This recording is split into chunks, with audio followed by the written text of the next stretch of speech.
Mais en 18, il faut que vous entrez en paix.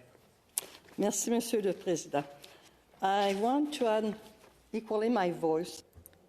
J'aimerais aussi me prononcer en faveur du projet de loi S-208.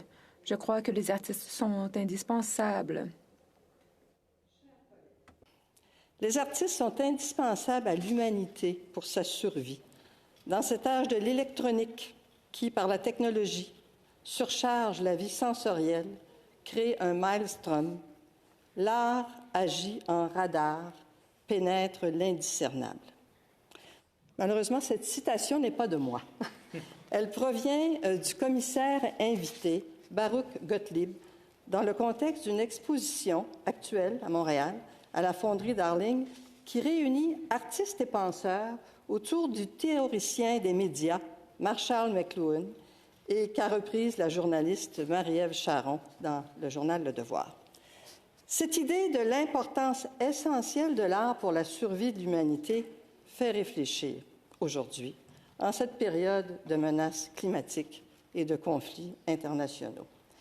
Elle rejoint l'essence des préoccupations de notre collègue, la sénatrice Bovie, qui a présenté un projet de loi fort important afin de favoriser l'expression artistique des Canadiens et Canadiennes sous toutes ses formes.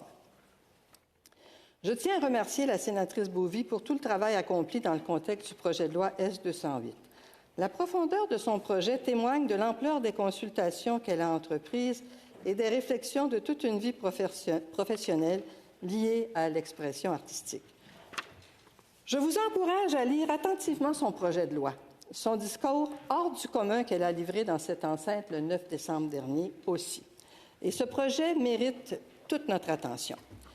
L'art, sous toutes ses formes, est essentiel à l'humanité et les propos de la sénatrice Bovie déclinent sous de multiples facettes cette vérité que certains ont tendance à oublier ou à négliger à la faveur de préoccupations pragmatiques d'efficacité et d'efficience. Je ne répéterai pas ces propos qui ont été présentés de manière magistrale. Je vous invite encore une fois à lire son discours. Je me lève aujourd'hui pour appuyer ce projet de loi et vous prie de l'adopter en deuxième lecture pour qu'il soit étudié en comité. Mon discours sera bref. Il vise à donner des pistes de questionnement pour son étude en deuxième lecture. J'invite le comité à faire une étude sérieuse de projet de loi et d'inviter des témoins d'horizons divers. Pour reprendre une expression théâtrale, ce projet de loi a besoin d'être sous les feux de la rampe. Je suis agnostique pour le moment à savoir s'il nécessite des amendements ou non. Mais je suis certaine d'une chose, l'efficacité de ce projet de loi découle en partie des éclairages qu'il recevra sur la place publique. Permettez-moi de m'expliquer davantage.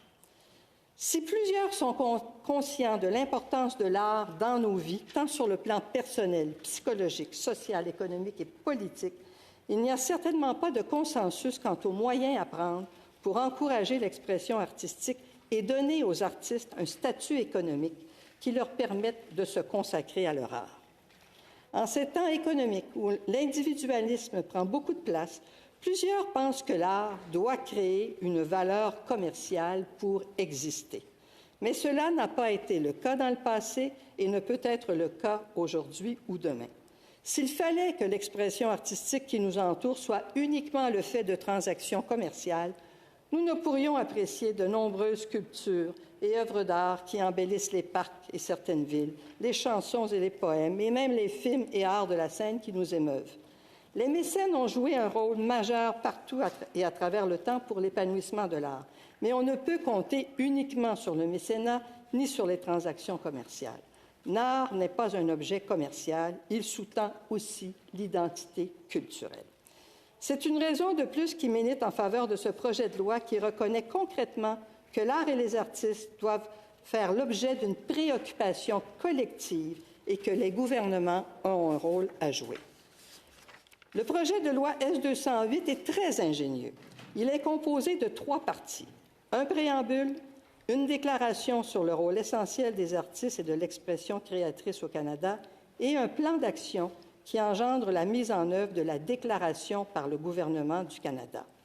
L'originalité de ce projet de loi tient au fait que l'adoption d'un plan d'action contribue à donner un statut juridique à la Déclaration sur le rôle essentiel des artistes et de l'expression créatrice au Je Canada. m'excuse, sénatrice, mais il est maintenant 18 heures. Honorable Senator, pursuant to Rule 3.